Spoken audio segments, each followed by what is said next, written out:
Senhoras e senhores, o nosso segundo painel tem como tema multimodalidade, a importância da integração dos modais de transporte.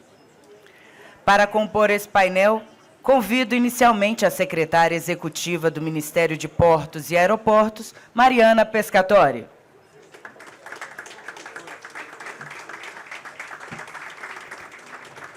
Convido o secretário executivo do Ministério dos Transportes, George Santoro.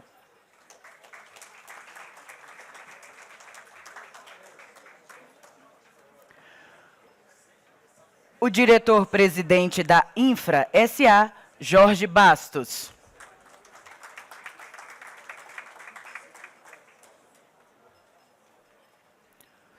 O diretor-geral da Agência Nacional de Transportes Aquaviários, Eduardo Neri.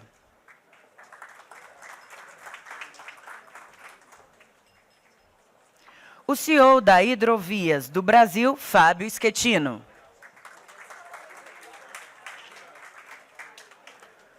O CEO da Ultracargo, Décio Amaral.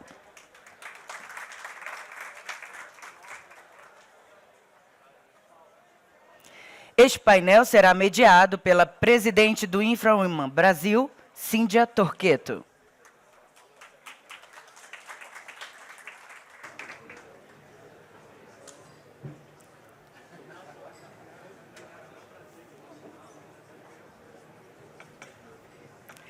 Com a condução, a nossa mediadora.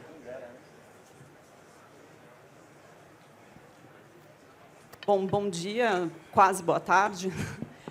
A gente está com um desafio agora desse painel com um tema super importante, que é a questão da multimodalidade, com as vésperas do almoço aqui, né? Então, a gente tem todo esse desafio de tratar esse tema super importante aqui. Eu queria aproveitar para agradecer a Helena pela generosidade de falar a respeito do grupo que eu tenho o privilégio de presidir hoje. E hoje todas as mulheres que estão fazendo parte dos painéis aqui são integrantes, são membros, inclusive a Mariana. Mariana, obrigada por participar.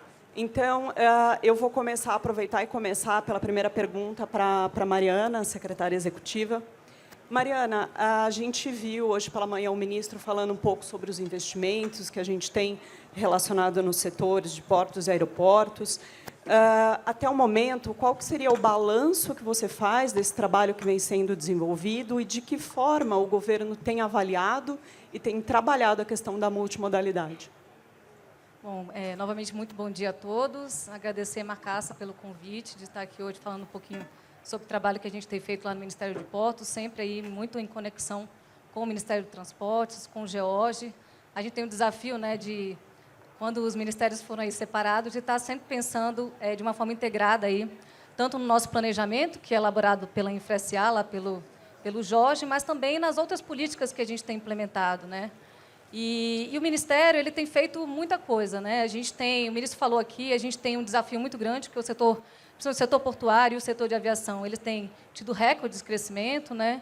Nery apresentou recentemente, no meio do ano, o crescimento do setor para esse ano, 6%. A gente tem aí agora para setembro, continua com esse crescimento. Mesmo em tempos de pandemia, o setor portuário foi um setor que cresceu de forma constante. E, no fim das contas, os portos e os aeroportos são grandes elos aí da cadeia, né? Então, assim, não existe porto sem ferrovia, sem rodovia, sem hidrovia. E as políticas públicas que a gente tem implementado, elas têm que ser aí coordenadas junto com o planejamento portuário e aeroportuário que tem sido feito aí pela Infra-SA e considerando aí o PNL, que é o nosso grande aí mestre aí de demanda e de carregamento de malha que a gente tem. E, no fim das contas, a gente tem falado do setor portuário, o ministro bem falou, assim, já há muito tempo o setor portuário ele tem o parceiro privado como grande investidor do setor. As primeiras concessões portuárias foram feitas muito antes aí da lei de 30 anos. A gente teve uma concessão de um porto que foi feita na década de 1930, Porto de Imbituba, e que finalizou uma concessão, ela finalizou ali no início de 2010, e a gente teve uma concessão que foi bastante exitosa, né? A gente teve o Porto de Santos, que era um porto privado, né? Que era administrado pela família Gingle, e que depois se tornou aí a Companhia Docas de São Paulo e agora a APS, né? Então, o setor portuário ele já vem de investimento privado de longa data. E, com o advento aí da Lei 8.630, 30 anos atrás, e depois corroborando aí com a nova Lei de Portos, que tem 10 anos, O setor privado, ele corresponde a praticamente tudo que é feito de investimento no setor. A gente tem aí mais de 236 arrendamentos que foram realizados nesses últimos 30 anos. Então, Décio está lá com a Ultracargo, operando terminais. Décio está aqui, Esquetino está lá. Eles têm investimentos que são arrendamentos que são aí de longo prazo, que foram feitos aí nesses últimos anos e que têm gerado aí muito emprego, renda e movimentação no setor, e principalmente eficiência, né?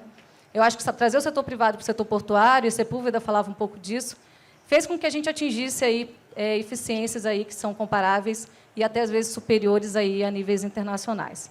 A gente fez aí nos últimos anos, os 10 anos aí da Lei de Portos, e Sepúlveda bem falou, né? Lei boa é lei que permanece, né? Então, a gente tem que pensar muito bem quando a gente vai fazer aí alterações na legislação. Mas é uma lei que foi muito exitosa, né? A gente tinha feito, nos 10 anos anteriores, 113 contratos entre terminais privados e arrendamentos, e nos últimos 10 anos a gente conseguiu aí fazer 275 contratos. Isso trouxe capacidade para o setor, trouxe eficiência. Então, a gente pode falar que a lei foi bastante exitosa e que trouxe aí a possibilidade de cada vez mais investimento do setor privado, cada vez mais concessões. A gente fez a nossa primeira concessão de porto público da Codesa, está sendo uma experiência nesse momento, mas também viabilizou que a gente fizesse essa concessão. Então, a gente pode falar que no setor privado, a questão de concessões e investimento privado já vem aí de longa data. Falando um pouco do setor aéreo, né, a gente tem, um pouco mais recente, desde 2011, a gente tem feito as concessões, já foram aí mais 7 rodadas, e mais de 30 bi de investimentos. E todos nós aqui temos certeza, depois, quando a gente teve as concessões, e depois que a gente teve aí a administração privada dos nossos aeroportos, a gente sabe como melhorou o nível de serviço para o público, né? A gente teve aí 30 bilhões de investimento, aí nos próximos anos deve ter mais 11 bi, e nada disso seria possível se a gente não tivesse partido para as concessões dos nossos aeroportos, né?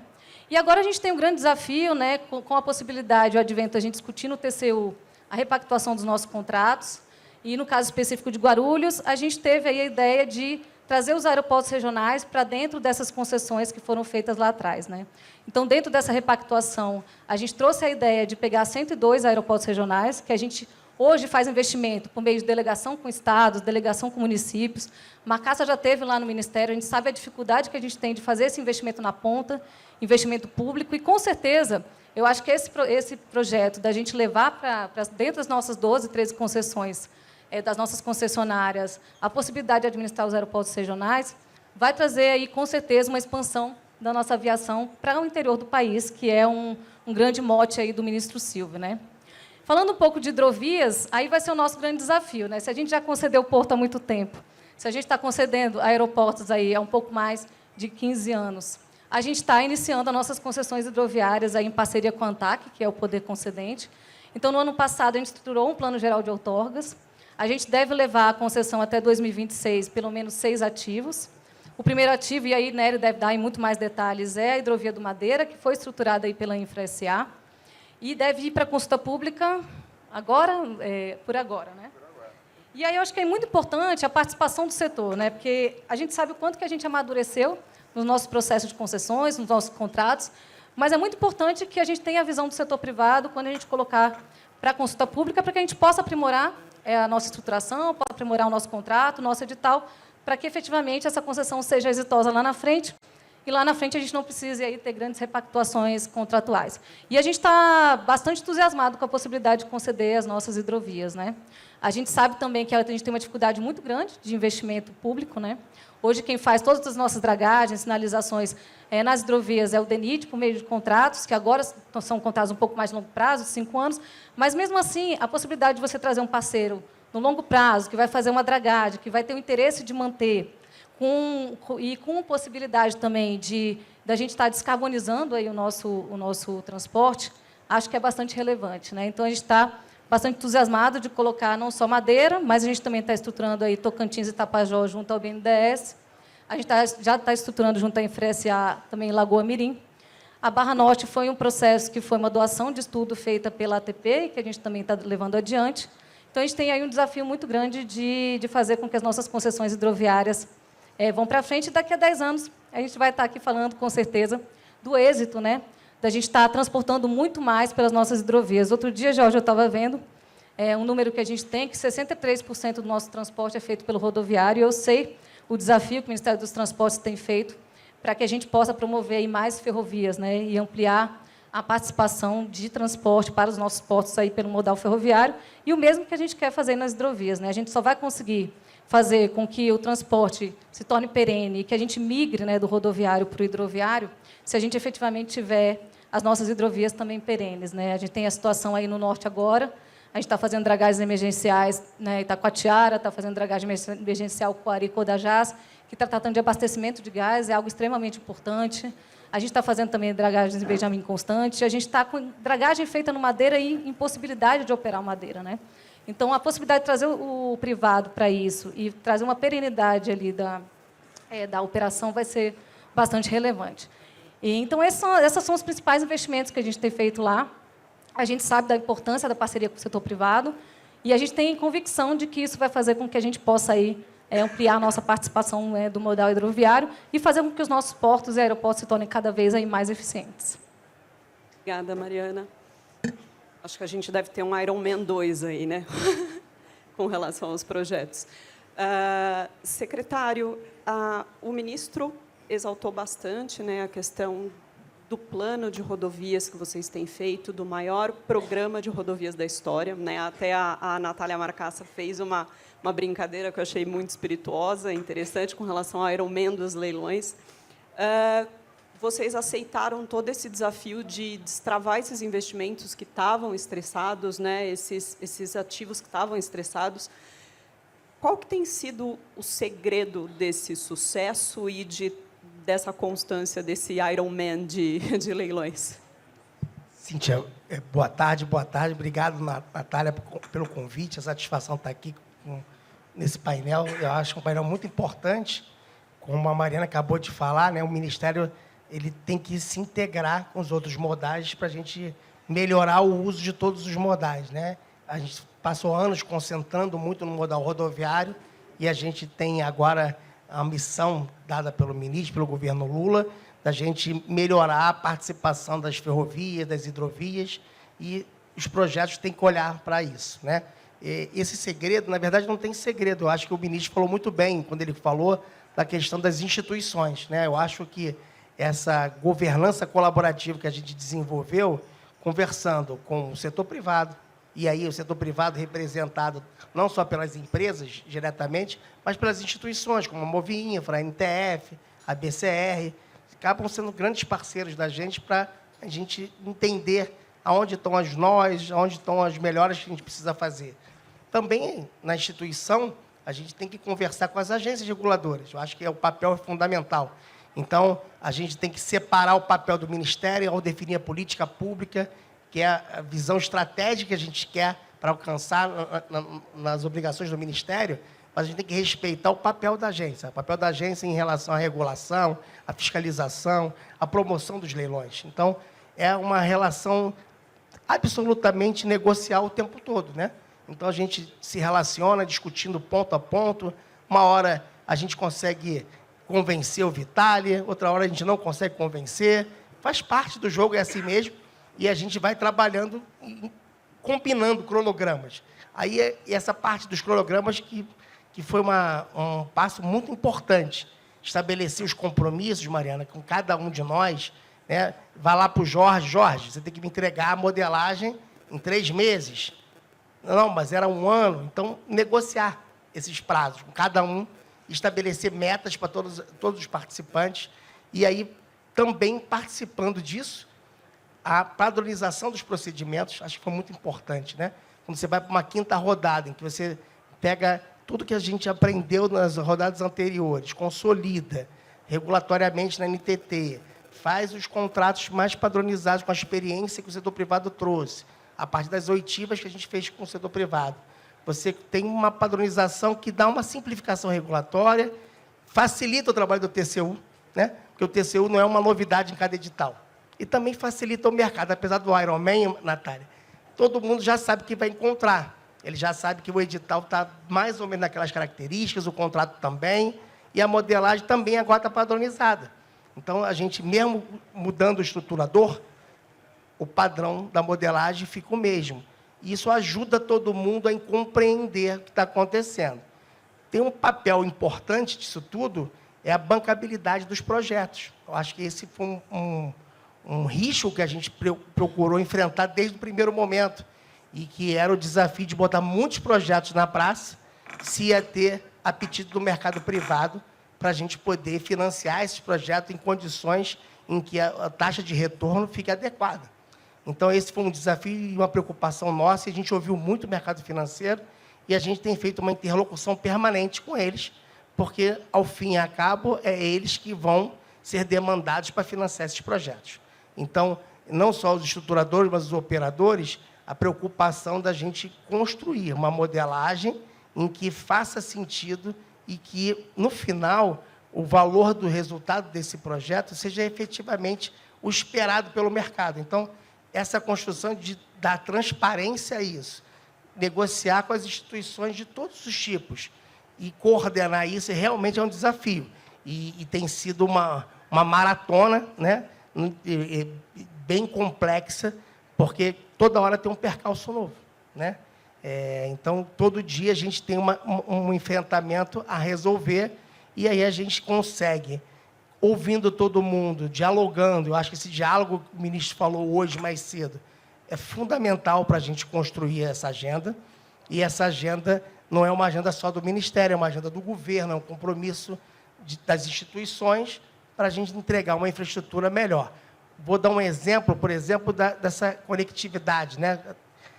Um projeto da BR-364, que a gente botar em leilão agora no dia 27 de fevereiro, leilão, né? Lá tem os acessos à hidrovia do Madeiro. Então, tem a obrigação do quem ganhar a concessão fazer os acessos à hidrovia. Na BR-163, na otimização do contrato, a gente também manteve a obrigação do contrato original, manteve os prazos e construiu mais um acesso também à hidrovia lá de Miritituba, né, do Tapajós. Então, essas conexões dos projetos de rodovia e das ferrovias, essa preocupação da conectividade dos modais, também a gente conseguiu incorporar no projeto. E aí isso vai junto lá, depois o Jorge vai explicar melhor, dentro do PNL que a gente está aperfeiçoando, e aí você consegue, para o mercado, para o investidor, para quem vai investir no país, ter um horizonte melhor de que ele vai poder contar com essa infraestrutura. Por quê? Porque a gente agora tem contratos que tem previsão de investimentos bastante claras, bastante transparentes, que vai saber quando vai ser entregue esses objetivos. Então, essa conexão, essa governança colaborativa de várias instituições, combinando prazos, dialogando, acho que foi um segredo importante, mas, na verdade, é fruto de muito trabalho de várias pessoas, e isso tem dado um bom resultado. A gente tem visto nos leilões aí a atratividade voltando. Eu acho que ter mais participantes, novos entrantes, mercado financeiro montando projetos, participando dos projetos, montando consórcios, eu acho que isso ajuda muito e é fruto desse momento que a gente está vivendo e que o ministro falou, que é o mundo real, é um mundo que está buscando diminuir custos dessa nossa logística e entregar uma carga lá para a Mariana, no porto, no aeroporto, com um custo melhor, mais acessível, já que já nos aeroportos e portos o trabalho já foi feito, está bem mais adiantado nas nossas rodovias e ferrovias. Obrigada, secretário. Eu vou passar agora para o Jorge. Jorge, o documento, né, que está sendo desenvolvido pela Infra-SA, né, o Plano Nacional de Logística 2050, já foi mencionado aqui várias vezes e imagino que deixa curiosidades aí sobre o que vem no plano e quais são os aperfeiçoamentos que tem esse documento. Você pode compartilhar algumas coisas com a gente? Com certeza. Bom dia, né, para todos. Ainda não estamos aqui na hora do almoço, mas ainda não estamos. Bom dia. Eu quero, primeiro de tudo, cumprimentar os CEOs que formam a Move Infra pela escolha da CEO da Move Infra, que é a Natália Marcassa, que é uma pessoa que é fantástica, tem uma competência enorme para tocar isso. Eu acho que não tem pessoa melhor para estar à frente da Move Infra do que a Natália Marcassa, com a experiência que ela tem. A gente tem 2 anos, a Move Infra está fazendo 2 anos, e a Infra SA também está fazendo 2 anos. Então, a gente está quase no mesmo plano. E eu estou sucedeu mesmo. era diretora, nossa diretora, né? Você passou um tempo lá na Infra, sabe como é que os desafios que a gente tem lá, né? Então, eu agradeço muito o convite que o ministro Renan me fez para assumir a Infra, e um dos que me levaram a aceitar é justamente o Plano Nacional de Logística, que eu acho que falta para a gente mesmo plano, previsibilidade de projetos, né? Então, a gente já tem algum plano de logística, tem um PNL que foi lançado, mas poucas pessoas sabem o que tem no PNL. A gente precisa ter transparência, fazer um plano de Estado, não um plano de governo. Eu acho que é fundamental que a gente faça um plano nacional de logística que seja de Estado, seja discutido com toda a sociedade, com todos os entes do mercado que envolve, porque a logística envolve todo tipo de mercado. Até o cara da farmácia precisa de logística, o da padaria precisa de logística. Então, a gente tem que fazer uma discussão ampla disso. E aí eu tenho tido o auxílio, que é fundamental, do secretário executivo, que é o Jorge Santoro, que tem também uma experiência muito grande, tem nos ajudado muito na elaboração, porque o princípio do Plano Nacional de Logística são os inputs que você dá para fazer o Plano Nacional de Logística. Porque você, dependendo do input, você pode dizer que aquela ferrovia é mais fundamental do que a outra. Então, essa é uma coisa que tem que discutir, os inputs que são dados para a gente poder elaborar o plano. E a gente tem discutido muito, né, Jorge, a respeito disso, e eu acho que a gente tem que discutir com todos os setores. Todas as pessoas que vão me visitar, ontem nós tive a grata visita de receber o senhor, e aí eu falei para ele isso, eu falei, a minha missão lá é a gente botar o Plano Nacional de Logística de pé. Já estou até um pouco atrasado, porque a gente já podia estar começando a discutir aí, mas eu preciso, dentro do Plano Nacional de Logística, eu quero dar, além de credibilidade, divulgação. Então, a gente está fazendo isso junto com uma empresa, com a Globo, para divulgar o plano, aonde nós vamos fazer todas as reuniões, para que a gente elabore um plano que tenha começo, meio e fim, e que a sociedade acredite, e que isso possa virar uma carta magna para o país.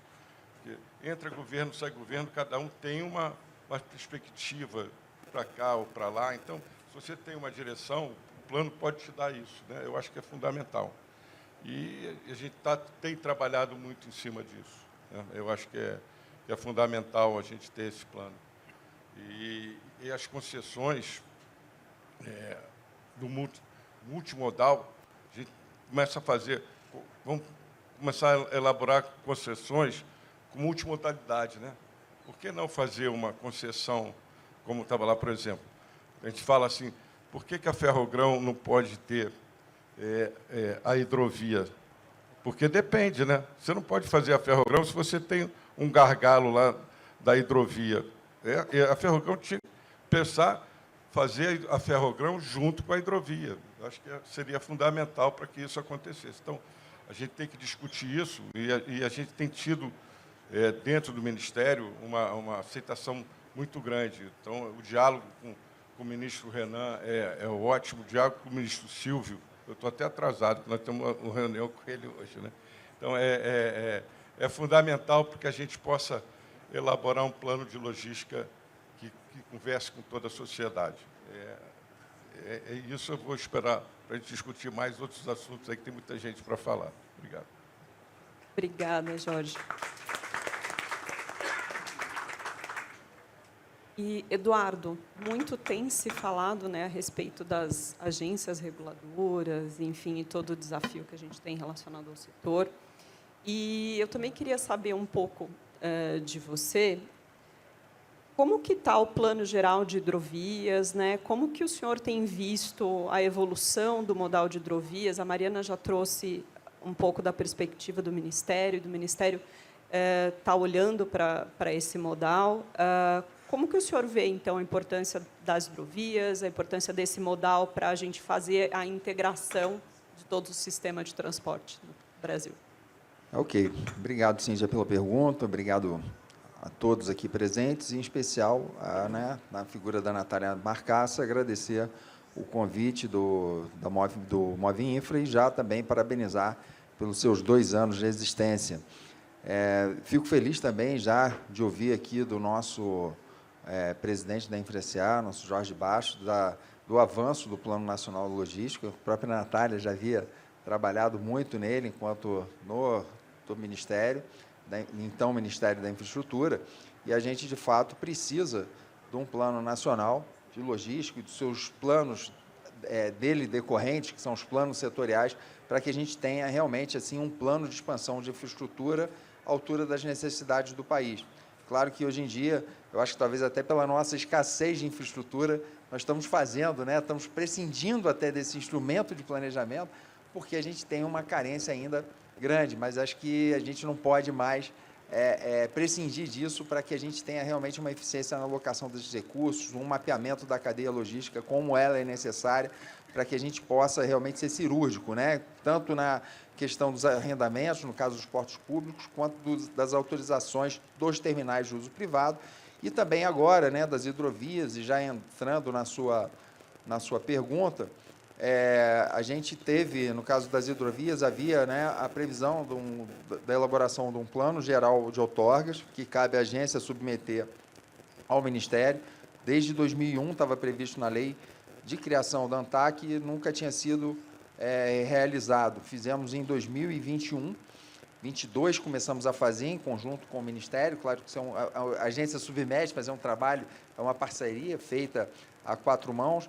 E quando encaminhamos, então, em 22 para o Ministério, a primeira versão, até que ele foi aprovado em 23, e temos um plano geral de outorgas, como a nossa vice-ministra, secretária executiva Mariana já falou, e ele é composto hoje em dia de 6 eixos estratégicos. Nesses eixos estratégicos estão contemplados Hidrovia do Rio Madeira, do Paraguai, Tapajós, Tocantins, a Hidrovia Uruguai-Brasil, que liga Lagoa Mirim à Lagoa dos Patos, e a Barra Norte, que é a infraestrutura de acesso aquaviário na foz do Rio Amazonas, no encontro com o Oceano Atlântico. Esses 6 projetos já estão sendo atacados. E tem outros projetos também que não são esses estratégicos, são os prioritários, mas temos outros projetos também que já estão sendo iniciados, já estão sendo atacados em parceria com os estados. No caso, a hidrovia do Rio Parnaíba, ela está sendo já discutida no âmbito de uma parceria, uma possível delegação, Mariana, para o governo do estado do Piauí,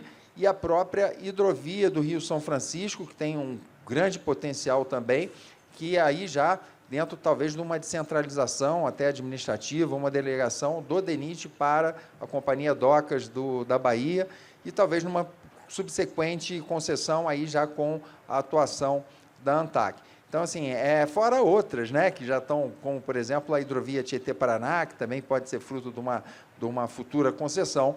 E a gente está discutindo aqui 30 anos da lei de concessão, e justamente foi esse o instrumento que se identificou como o mais adequado para que a gente finalmente tirasse as nossas hidrovias do papel. Então, assim, a gente, tanto tempo se falando da necessidade de desenvolver, de ter multimodalidade, só que você não tem. Vamos falar primeiro da intermodalidade. Intermodalidade sem a hidrovia e sem a navegação de cabotagem. A navegação de cabotagem foi endereçado na BR do Mar, mas as hidrovias sempre foi fruto do desejo, quase que do consenso geral, mas nunca se teve uma ação efetiva para tirar as hidrovias do papel. Transformar as nossas vias navegáveis em hidrovias, eu sempre falo, para quem não é do meio, uma via navegável para uma hidrovia, a gente pode comparar uma estrada de chão a uma estrada pavimentada. Numa estrada de chão, nos períodos de seca, você consegue até, dependendo, se você se der uma patrolada, você até consegue ali desenvolver uma certa velocidade, consegue trafegar ali. Mas quando vem a chuva, ninguém passa. Numa hidrovia, uma via navegável no período da cheia, todo mundo acho que passa, Fábio? Agora, se começa a ter nos períodos de seca, de momentos mais de dificuldades hídricas, aí você tem uma série de dificuldades, ela se torna totalmente ineficiente. Então, o que se pretende com as hidrovias é justamente transformar essa via navegável numa via com eficiência operacional e que a gente diminua custos logísticos. Então, são projetos, a concessão, ela, por ser um projeto pioneiro, ele foi desafiador, mas está sendo extremamente gratificante, né, motivante poder participar disso. E a gente tirou ali, né, no caso, principalmente Madeira e Paraguai, estão muito avançados.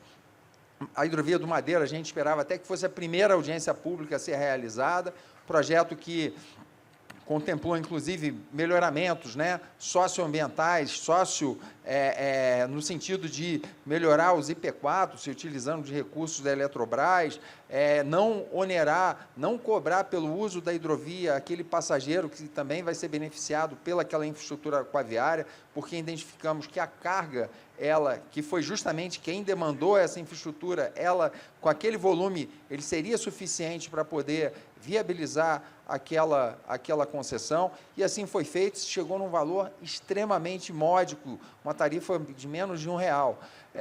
E agora a gente está também no desafio de comunicar esse projeto, por ser um projeto pioneiro, ainda mais pela complexidade do Rio Madeira, de envolver diversos ali atores que se utilizam daquela infraestrutura, né, desde comunidades, desde todos os tipos de embarcação, a gente está tendo um desafio importante também de comunicar e de explicar muito bem o projeto. Então, foi isso que foi feito agora essa semana, o projeto está sendo explicado, e nesse exercício, a gente está recebendo uma série de contribuições que estão sendo já incorporadas ao projeto. Então, a gente chegou a encaminhar o projeto para o Ministério aprovar, mas nessas discussões, que já são uma espécie de audiências públicas que já estão sendo feitas, a gente está tendo contribuições importantes.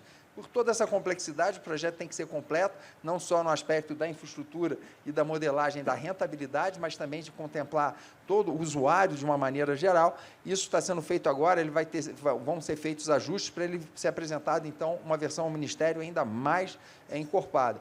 E, nesse exercício também, a hidrovia do Rio Madeira é uma parceria, né? Um projeto, a ANTAC é o poder concedente, mas, claro, é um trabalho a 6 mãos, com o Ministério dos Portos e Aeroportos, principalmente, com o PPI, Programa de Parceria de Investimento, e com a colaboração efetiva da nossa InfraSA, que é o grande parceiro desses projetos. Desses 6 projetos, 4 estão sendo modelados pela InfraSA, Paraguai, Madeira, Lagoa Mirim e Barra Norte, e 2 também estão sendo modelados agora com o BNDES, que é, no caso, Tocantins e Tapajós. O nosso presidente, ele ficou um pouco chateado comigo, ele não confessa, porque a InfraSA está, né, pela sua qualidade, pela sua capacidade, ela tomou um vulto enorme, mas a presença do BNDES também é um parceiro importante, porque o BNDES, assim, essa sinergia, até as visões diferentes, ela acaba enriquecendo, e eu percebo que o projeto que é modelado pelo BNDES acaba trazendo insights que a equipe da InfraSA se absorve deles, e o mesmo acontece com o BNDES, né, que também bebe da fonte do trabalho que é realizado pela InfraSA. Mas, no âmbito dos trabalhos desenvolvidos pela InfraSA, o Paraguai ele está andando muito bem, é um projeto menos complexo nesse sentido, de envolver menos atores ali que se utilizam daquela infraestrutura, tem um apoio maciço, né, inclusive das comunidades e dos governos, de todos os governos ali, vai propiciar hoje em dia um volume da faixa de 8 milhões de toneladas, vai permitir que até em 10 anos aí esse volume possa duplicar, quem sabe, triplicar. Para isso, precisa de ter infraestrutura. A gente pretende lançar a audiência pública da hidrovia do Rio Paraguai até abrir o prazo para as contribuições até o final desse ano. Os outros projetos, os que estão sendo conduzidos pelo BNDES, Tocantins e Tapajós, a gente já vai ter. O BNDES está finalizando os termos de referência para poder fazer a contratação da empresa de consultoria que vai auxiliar na estruturação, mas já tem a gente já está com um cronograma também bem definido e azeitado, estamos fazendo reuniões ali constantes. Para a reunião, Mariana, acho que eu nem te falei isso, mas para o kick-off mesmo, para já começar a modelagem, já no começo de janeiro, já vai começar Tocantins e Tapajós. Então, eu acho que vai ser um marco, sem dúvida nenhuma, para que, finalmente, a nossa multimodalidade possa se tornar uma realidade e a gente ter uma infraestrutura adequada. Lembrando que, só para eu finalizar aqui, dentro desses nossos desafios de convencer o quanto é importante uma hidrovia, Fábio, nos causa, às vezes, espécie alguns tipos de resistência que a gente passa a perceber. Por exemplo, às vezes, por desconhecimento, né, do projeto e até dos impactos que ele pode oferecer, muitas vezes a gente diz, olha, mas uma hidrovia no Rio Paraguai vai acabar com o rio, quando é justamente o contrário, né? Primeiro que o volume de dragagem ele é irrisório. Quando a gente percebe lá no Madeira, que vai ter muito mais dragagem que no Paraguai, no Madeira, hoje em dia, o DENIT faz 1.300.000 metros cúbicos por ano. Lá no Mississippi, é feito 90 milhões de metros cúbicos por ano. Olha o que a gente está falando. E o Mississippi está lá. Muito bem, obrigado, né? No Paraguai, esse volume é ainda menor, e um rio com um volume de sedimentação ainda também bem menor. E quando a gente vai fazer uma dragagem, você vai criar uma calha no fundo do rio, e você vai fazer com que essa água permaneça ali dentro daquele corpo hídrico, em vez de que, nos períodos de chuva, ele venha se esparramar pela área do Pantanal. Quer dizer, é justamente o contrário. Mas, enfim, eu acho que o nosso desafio é esse, de estar cercado de todos os estudos que amparem a nossa metodologia e de, principalmente, comunicar muito bem o projeto para que haja essa compreensão, até pelo seu pioneirismo. Mas é isso que eu tinha a falar. Obrigado, Cíntia. Obrigada, Eduardo.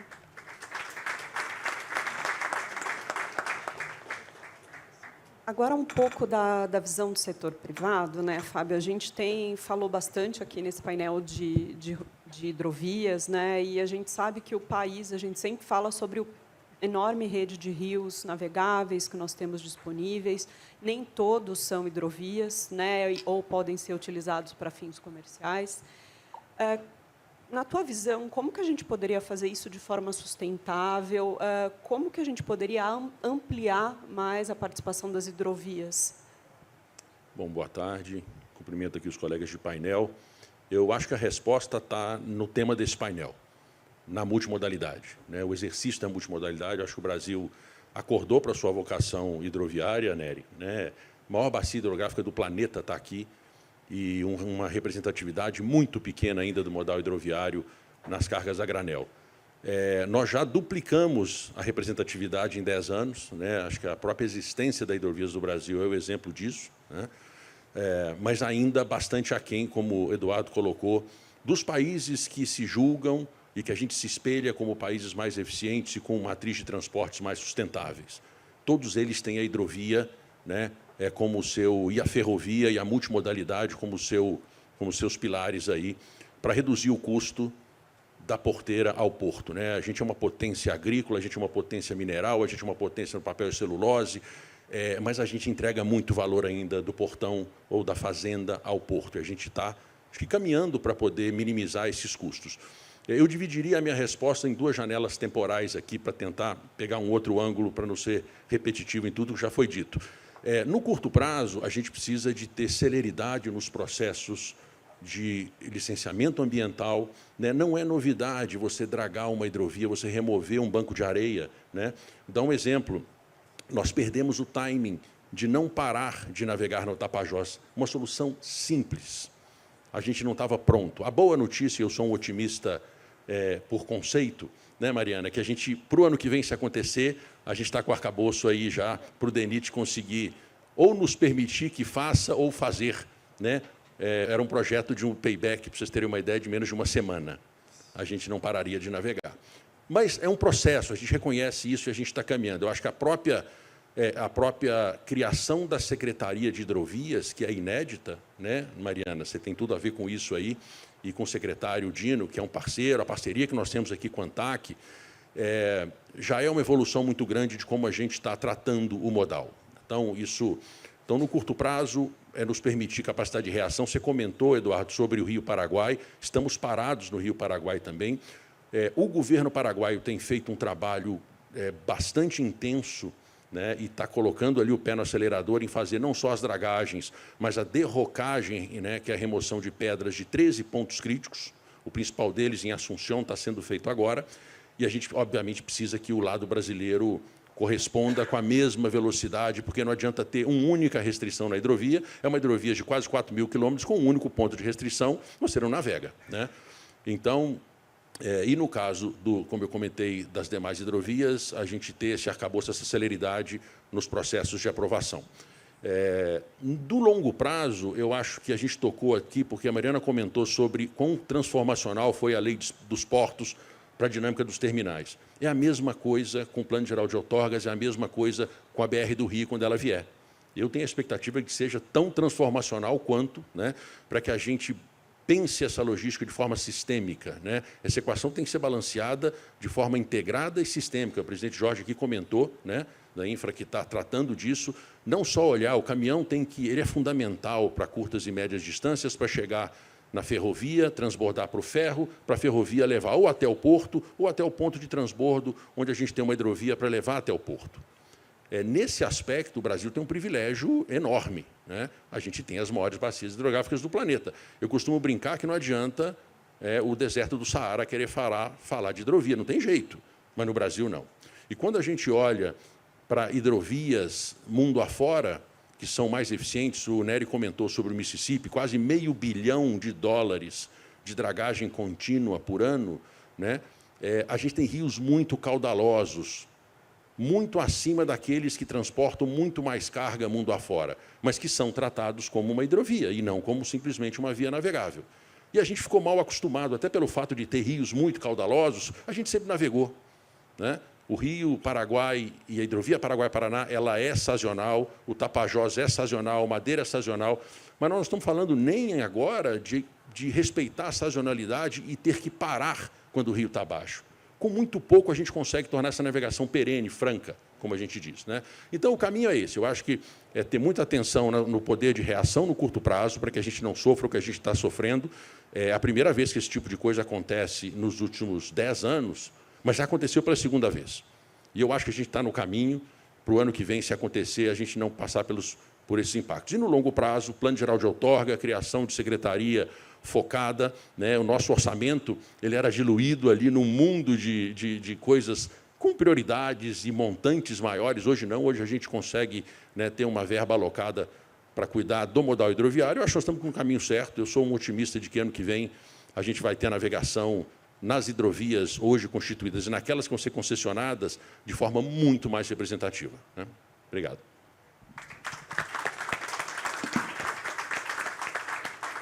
Obrigada, Fábio.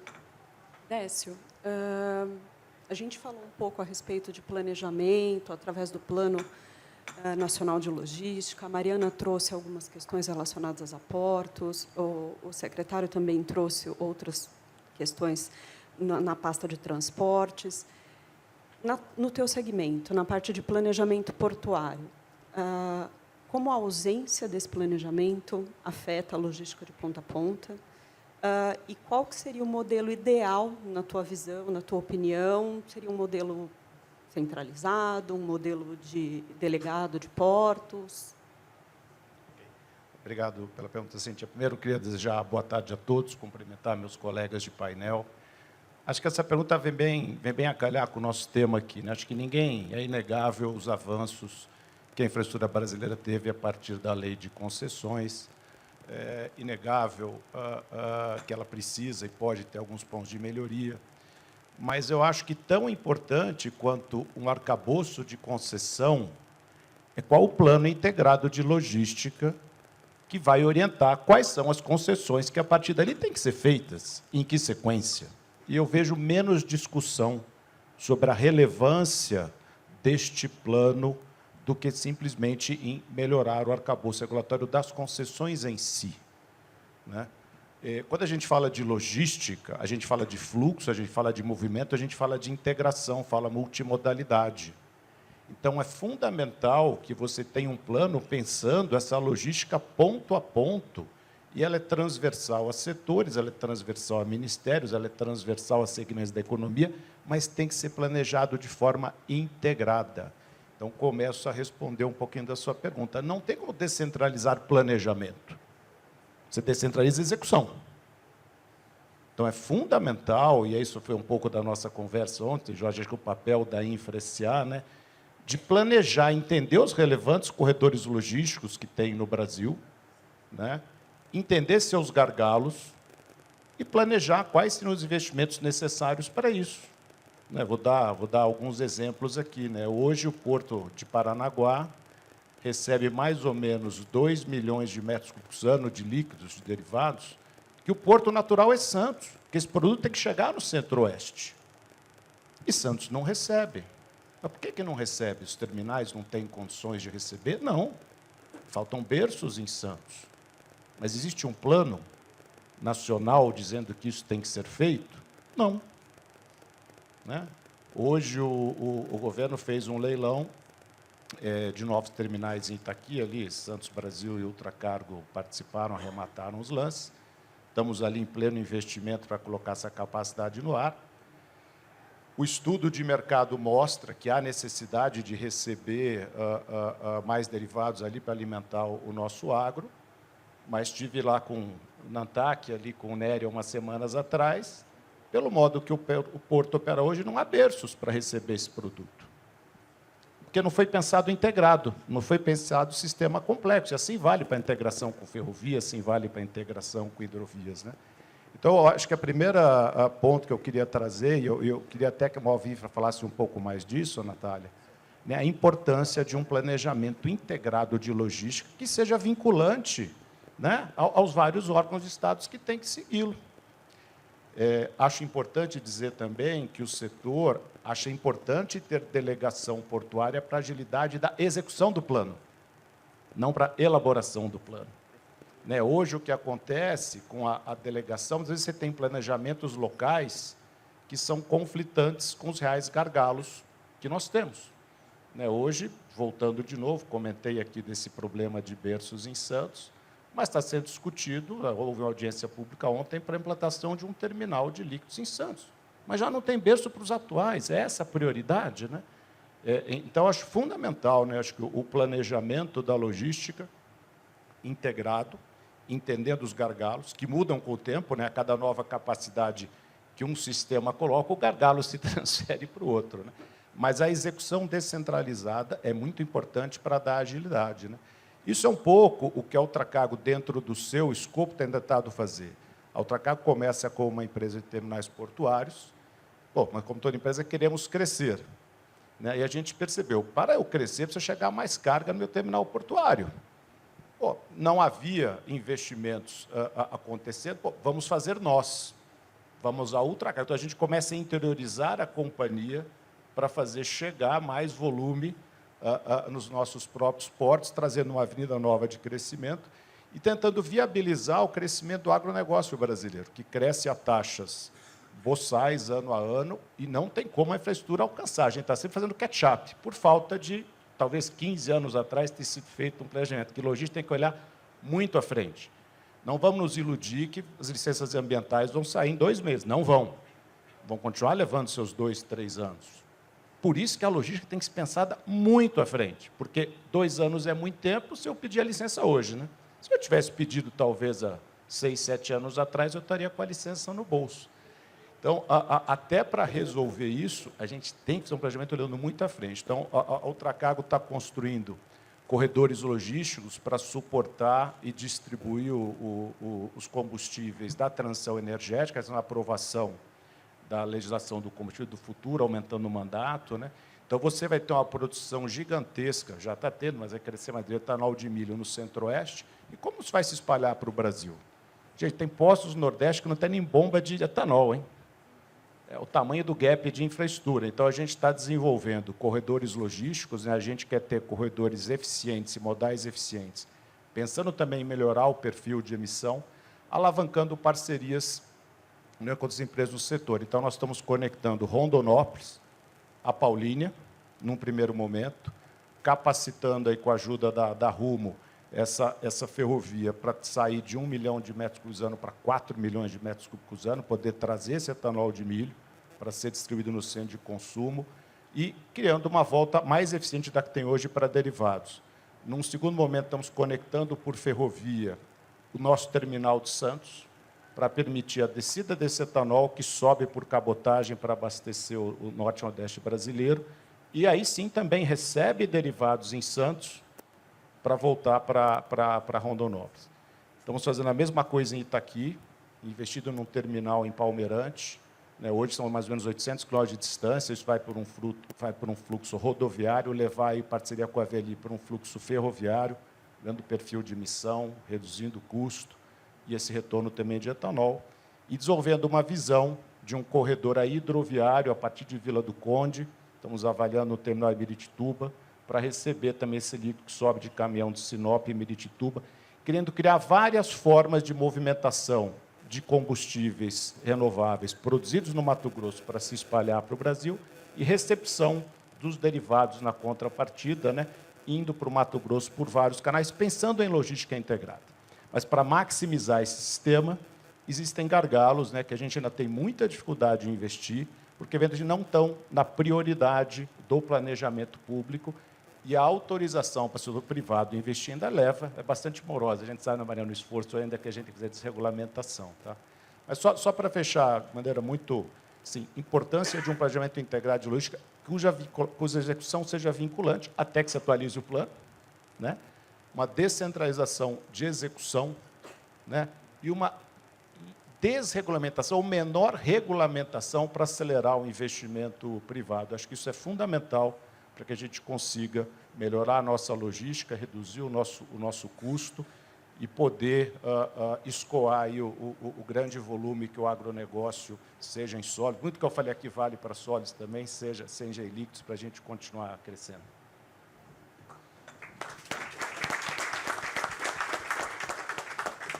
Obrigada, Décio. Bom, acho que a gente foi um painel extremamente eficiente aqui, a gente está deixando um tempinho a mais de almoço aqui para todo mundo, mas acho que eu gostaria de tentar resumir um pouco do que foi trazido aqui, que vem sendo um mote dentro das discussões de infraestrutura, que são maior previsibilidade através de um bom pipeline, bons projetos, bons modelos, a gente ter menos regulamentação, ou regulamentação menos excessiva, vamos dizer dessa forma, além da celeridade dos processos de licenciamento ambiental, enfim, que todo mundo já tem trazido nas falas, nos painéis anteriores e nesse.